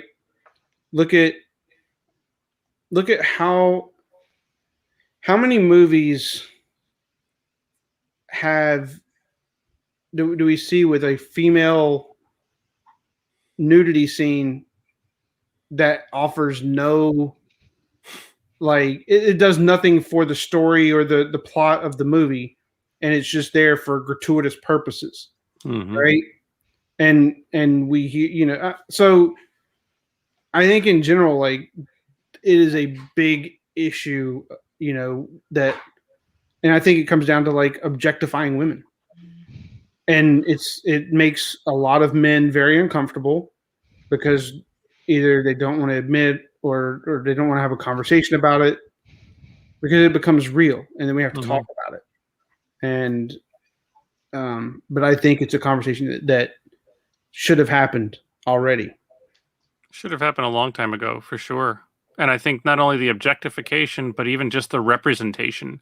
And if you don't see realistic representations of people, of yourself, of everybody who's there, I think that's one of the things that I've just noticed more and more. And maybe it's just from a place of having daughters that I never had before, and realizing and just kind of seeing it a little bit differently, and being able to apply that to, you know, an individual who may, you know, not really present either way, you know, male or female sexually, or may, you know, just like whatever, or somebody who's of a different race or different, you know, just orientation of a kind that I might not have a sense of, but, and in some ways it's privileged to even say it took me to have a child to even realize it. Yeah. And I understand that now, but representation is huge. And if you're not making realistic representations, then you have people trying to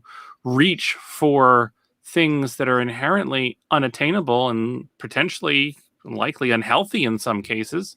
And I wouldn't want my daughters reaching for that, so I can't want anybody else reaching for that. Yeah. You know, since you said representation is a big thing, and I agree. And a comment that my buddy made was one of the comic book artists was talking about, you know, if they're drawing characters at their peak physical form, there shouldn't be anything wrong with that. And his retort back to him was, well, if you're going to draw men at their peak physical condition, wouldn't you do the same for women? And then the artist wrote back like question mark, like, what are you talking about? And my buddy said, well, if you're talking about peak physical fitness condition, why wouldn't you be drawing your female characters similar to female bodybuilders than some, of what we're already seeing, right? Like, I mean, it just makes sense, because that's what the way you're portraying the men is, that they're just massively, super muscular, very broad chested, huge arms, legs, everything. And that girls are Victoria's Secret models. Yeah, and the women are essentially Victoria's Secret models in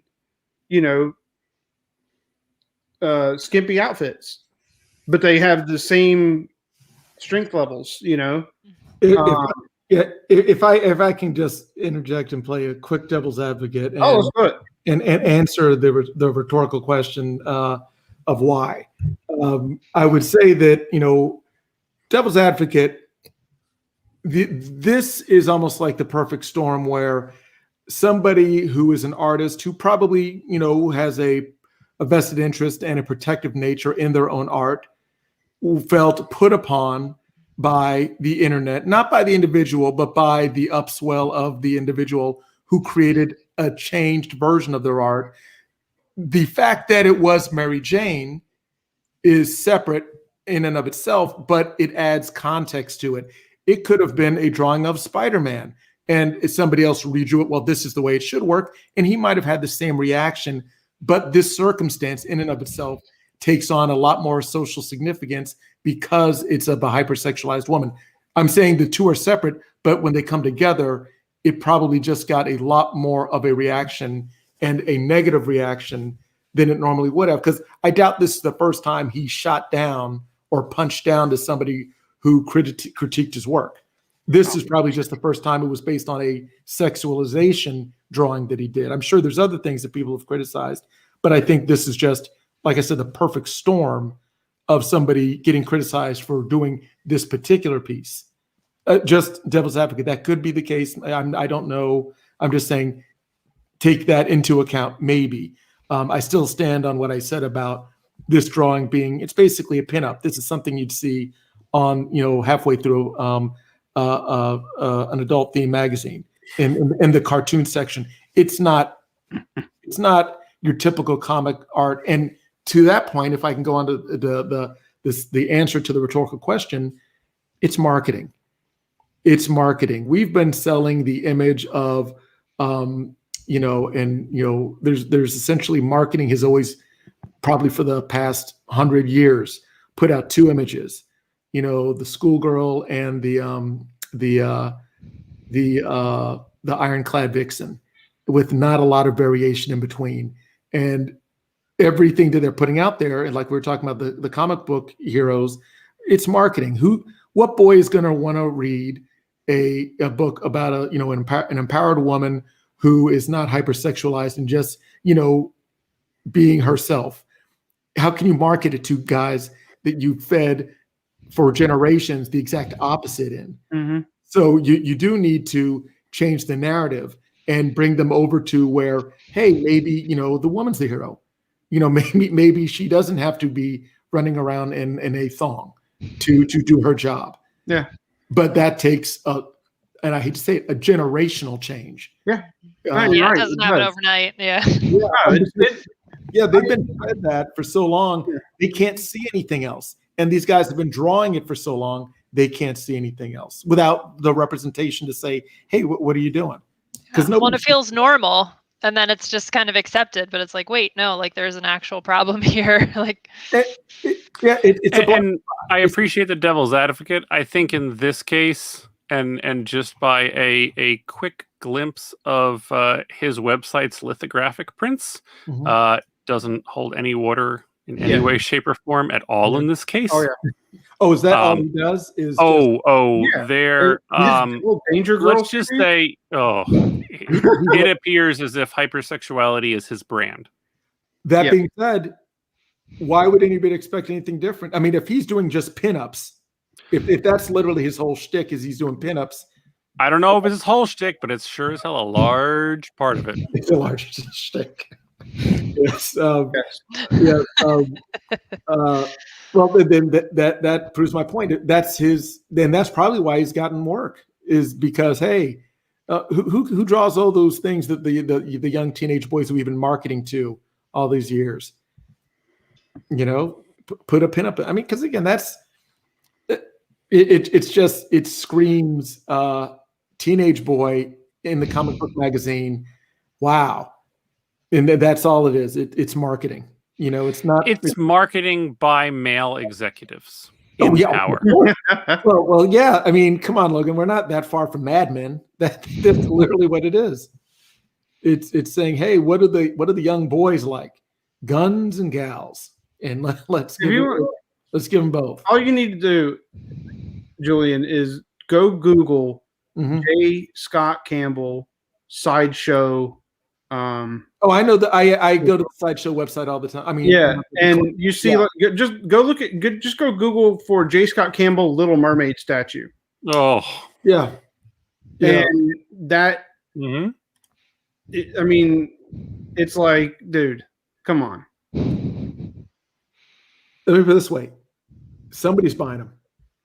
Oh, And for that's sure. all. I mean, Lots of people are going to buy them. I'm not saying what he's doing doesn't sell. It's just, you know, we have to start, you know, we have to start helping the future generations get better and become better. And again, you know, I always avert myself from the good and bad labeling. I would say this. I would say that representation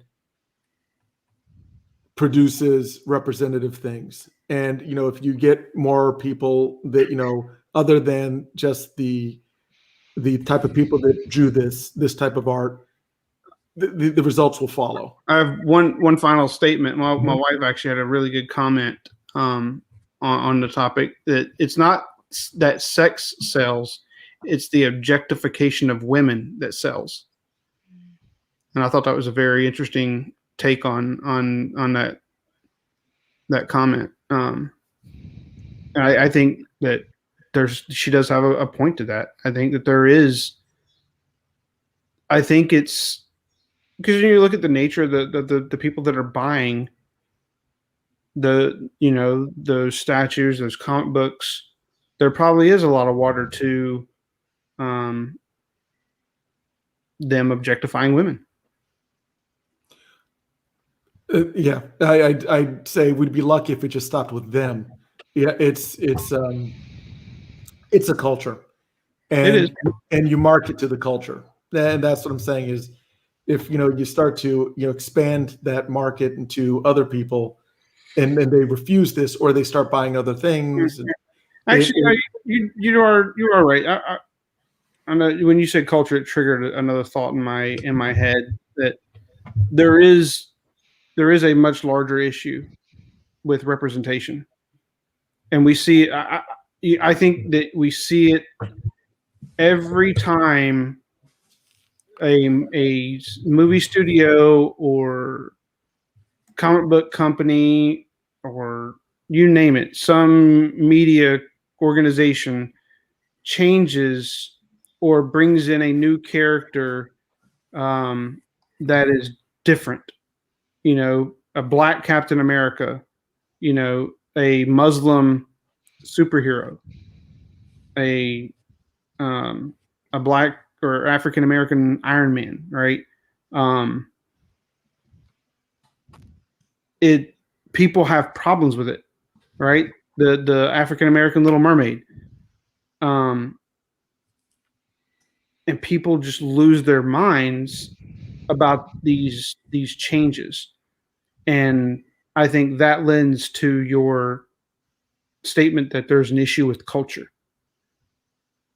and that we're not, that it's a cultural thing.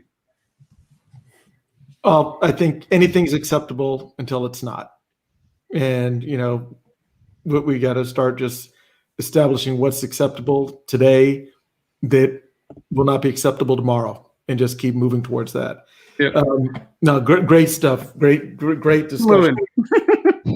Let's move on to Brianna's topic, because we got to get our game on. We got to get our game on. Now, this is, Brianna, I want to tee it up for you. It's a game that I've never heard of, but I'd like for you. Julian hasn't heard of a game. Yes. Not Kenny yet, has a PS5 now, so he can play it too. So well, just to set expectations, we will be doing some live streaming gaming in the future at an undisclosed date, because we've recently found out how to do some streaming of gaming. So just keep your eye out on that. Julian will be doing some old man gaming to blow your minds. Wait till I bring out Qbert. You don't know what that is, but trust me, it was the game. Qbert was the game. Geometric. People are going to think you're talking about it is the character that was in Wreck-It Ralph, but they're not going to understand that it is not a 3D person. No. You see, I come from a time before we had dimension. It was all Julian's from the time when video games only worked on channel 3. Well, let's just say it was the A/B converter, and that would switch you back from one to the other. But that being said, let me hand this over to Brianna. Brianna, tell us about this game, and let me give you the graphic. Boom. Oh, very fancy. So I want this game so bad. It looks so good. It's one of the first ones that really uses the new controller to basically the best of its ability, the haptic feedback and all that stuff. But I will say, so it's a roguelike, so it is a dungeon crawl, permadeath type situation. So it's some of these runs I've seen people do could take an hour or two. And if you get to the boss and you die, you have to start over. And it doesn't let you keep everything. So it's kind of like a luck type of thing. But so there's no difficulty settings. So it's been really interesting to watch the conversation about it. And it might be a game maybe I'll eventually get, but right now it's $70. It's one of the first ones. It's with the next generation, they're bumping it up $10 each game. So it's so expensive for me to just rage quit within 5 hours, probably, because I know I'm not this type of gamer, but it just looks so cool. And it's just very just next gen looking, and again uses the controller for what it's meant to, and that's really what the PS5 upgrade really feels like. It's the controller. So if you're into roguelikes and those types of games, I would get it. So it does look very cool. But. Now, Brianna, I know what roguelikes are, but explain it to those of our audience that aren't familiar with such a term. Well, it's kind of what I mentioned before. It's a dungeon crawl, so it's it'll be different sections, and you have to make your way through these sections. But yeah, if you die, it kicks you back to a certain point. It doesn't save anything, so it's literally a high jump. It literally will just you fail, you die, you're back at the beginning. So it's just a grind, over and over again.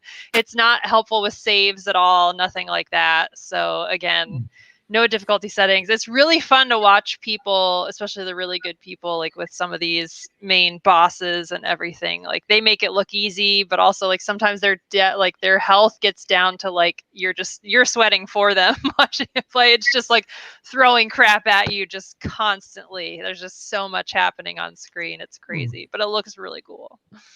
That's very cool. Maybe we can do a watch. Is it Watch Us Play? Is that what the series are called? Like a Let's Play or what? Yeah. Let's play. Yeah, I'm sure it's all over Twitch, because besides that came out a couple weeks ago, so it's been in a lot of Twitter chatter and just news articles. But then Resident Evil came out this past weekend, so everyone's talking about that. Another game I won't play is I don't do scary games. So now we do have a Twitch channel. Yes.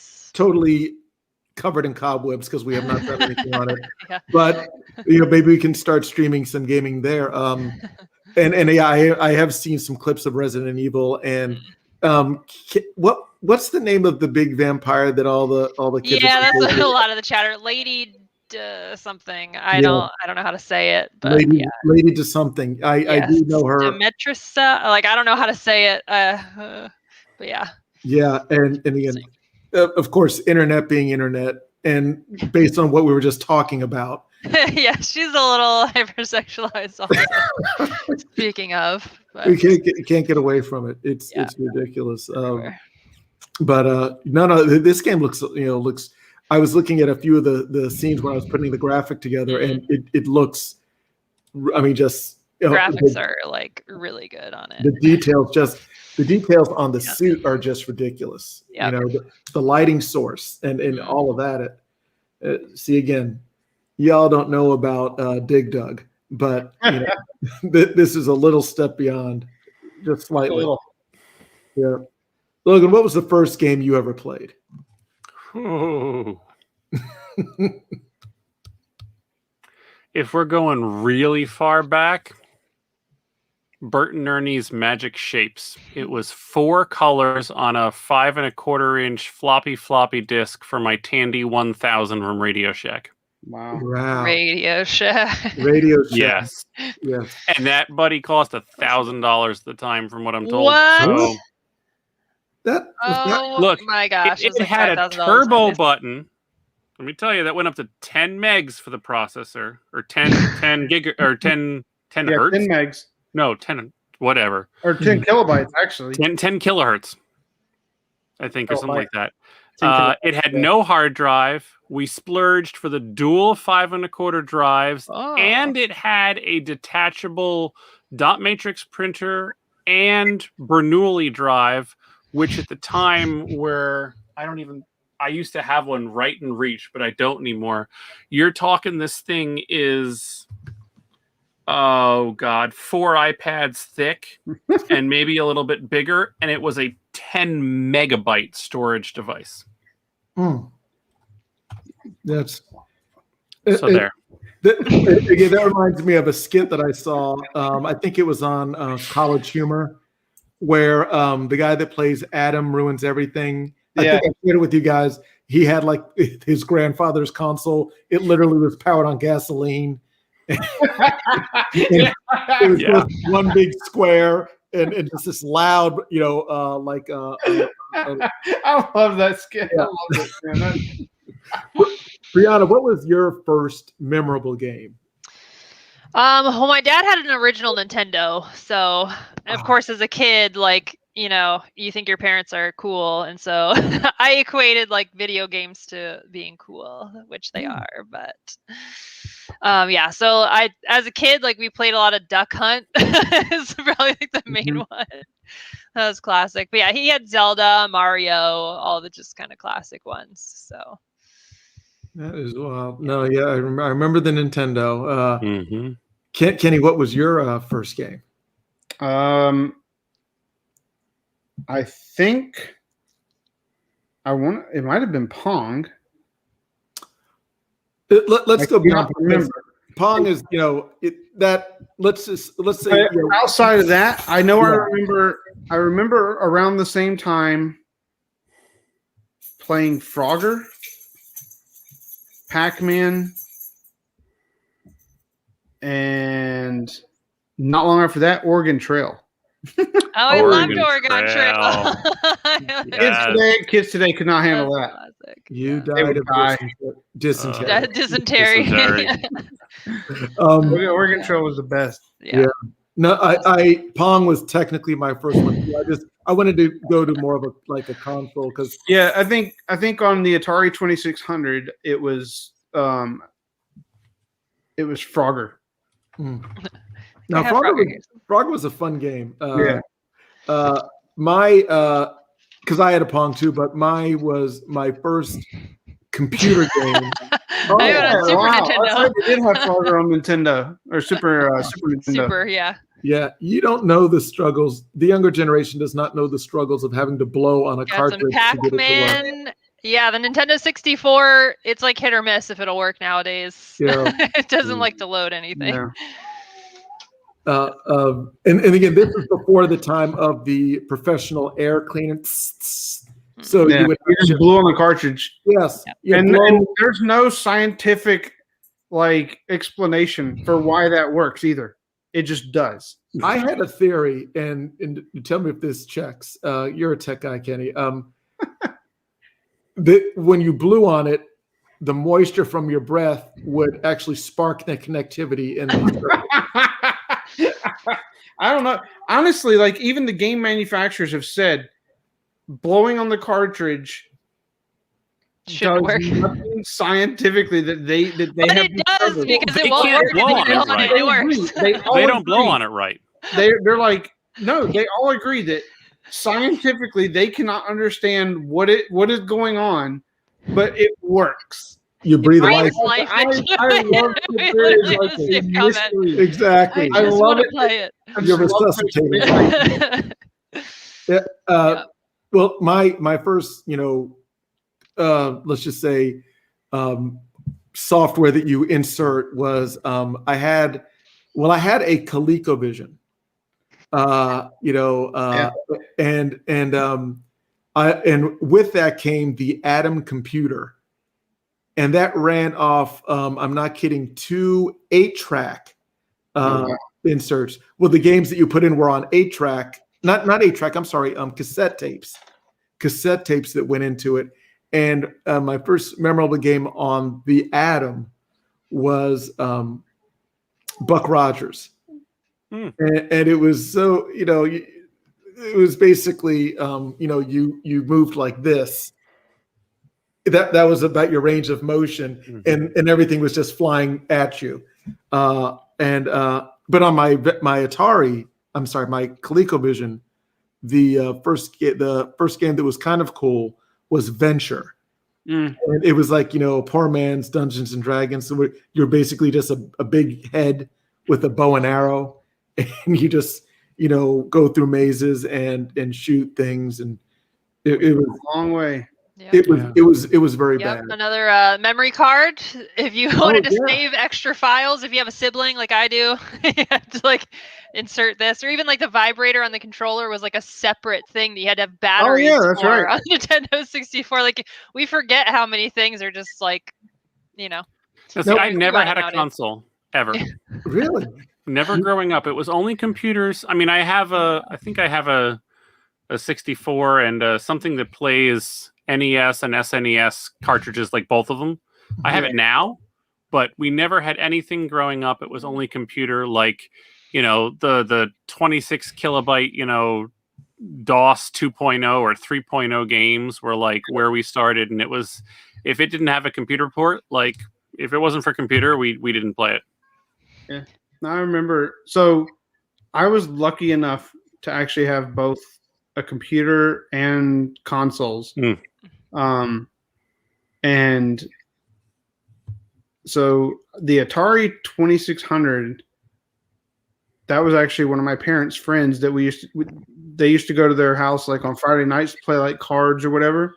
And to distract the kids, that's what, they had the Atari. And so that's what I played Frogger, Dungeons and Dragons, all kinds of games. And then my first console was the Nintendo, the original NES. And I remember I spent many hours playing Duck Hunt, track and field, because you had the the pad that just never really worked. So, or you learn to cheat, you like using your hands instead of your feet. But I really enjoyed, that. And then I think the first game outside of solitaire, because I think like on the first computer we had, it was like Windows 3.1, but it was still when it was before Windows became the primary operating system. You booted the computer into DOS, and then you had to tell it to go into Windows. So you'd type like the Windows or WIN Win.exe. Yep, and it would launch Windows. Yep. And then I think one of the only games was like I think they had Solitaire. Mm-hmm. And then Minesweeper still. Minesweeper. That nobody knew how to play. Well, Minesweeper I still don't know how to play Minesweeper either. Minesweeper was just math, wasn't it? Or was it like a approximation thing where you had like approximation and some strategy kind of thing. Yeah. But the first actual computer game that I ever like bought was Bill Elliott's NASCAR Challenge. And I remember how like I thought that was like the best game at the time because I was huge into NASCAR. You growing up in the South. But it was 6 like of those 5 1/4 floppy disks, you know, to install the game. And you know, you're driving on a keyboard, and it was horrible, absolutely horrible. You know, to like try to I mean, it was just a horrible game, but you know, that's what it was. But I was going to speak on the Returnal. Being a casual gamer, like once I learned that there's no real save points and that the runs take like hour and a half, I'm like, I'm sorry. Yeah. I can handle like, I will say like with Marvel's Avengers, each kind of like mission, even like going through and trying to find all the collectibles and all the little side things, you know, in a mission, I was still like finishing up a mission in like 45 minutes tops. And that I can handle because I can, that means I could, if I have an hour or so to kill and I want to play, like I can hop on, do a mission, you know, and be done. And then, you know, handle whatever other business I have to, you know, but trying to play for like an hour and a half or 2 hours or whatever. Well, and then still risk not having like progression. Yeah. Like I have no, I just can't get with it. I like, for me, like that is not geared towards casual. That's not geared towards casual. No, not at all. And that's fine. I'm perfectly like fine with that. Like there should be games that are targeted towards different genres of players. Yep. So, but I absolutely agree that the graphics look amazing. You know, it looks like a fantastic game. I just don't have the ability to play something like that anymore. I'll just wait for somebody else to play it all and watch and be like, wow. I'm sure you can go to Twitch and watch people play. Oh, right now you could. Yeah. No, again, we're going to be players soon. We're going to be not this game. No. I like my save point after literally every conflict and just save. Good, awesome stuff. I think we've done it all. We've seen it all. We've shared it all. Solved it all. Said it all. And again, want to thank everybody out there for watching us. Want to really thank, Junie for joining in on the chat, Raymond joining in on the chat. We're blowing up the internet with all these chats going on, and really look forward to again expanding maybe in Twitch. Maybe you'll see us there, but don't forget to get us see us on Discord because we're there. We're on Instagram, Twitter, Facebook, YouTube. You can't avoid us, so no matter how hard you try. Exactly. And next time you see us live streaming, jump in the chat, make a recommendation of a movie you want us to do a deep dive on, or a game, anything. We're here to serve you, the people. So, feel free to check us out and give us a shout out. And again, we'll give you props if we take one of your recommendations. Anyway, I want to thank everybody for watching us. Be sure to take care of yourselves, take care of one another. And as always, remember, if it's worthwhile, it's worth binging.